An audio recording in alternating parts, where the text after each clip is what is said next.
আসসালামু আলাইকুম ইয়াসিন, কী অবস্থা সবাই, কেমন আছেন আপনারা? বহুদিন তো হলো নানান রকমের ভিডিও আপলোড করি। তো আজকে চিন্তা করলাম দাদু ভাইদেরকে কিছু জাপানি ল্যাঙ্গুয়েজ শেখাই, যা আমরা প্রতিনিয়ত ইউজ করে থাকি। তো হচ্ছে যে সকালে ঘুম থেকে উঠি, কার সাথে গুড মর্নিং বলি না, এটা হচ্ছে ওহাইও গোজাইমাস। তো এটা যদি আমরা সকালে বলি, আর দুপুরে হচ্ছে যে শুভ অপরাহ্ন, তো এটা বলি না। তো এটার ক্ষেত্রে হচ্ছে যে কনিচুয়া। আর হচ্ছে যে সন্ধ্যায় কারোর সাথে দেখা হলে আমরা বলি শুভ সন্ধ্যা। তো আমরা এটা জাপানিজ হচ্ছে যে কুম্বাংওয়া। আর হচ্ছে যে আরেকটা, এটা হচ্ছে যে রাতে আমরা গুড নাইট জানাই সবাইকে। তো ওইটা গুড নাইটের বদলে ওইয়াসুমি আসাই।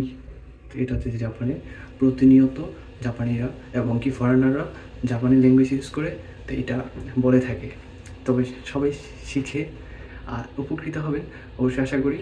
আর জাপানি ল্যাঙ্গুয়েজ শিখেন, জানেন, জাপানে আসুন, ভালো থাকেন, চলা।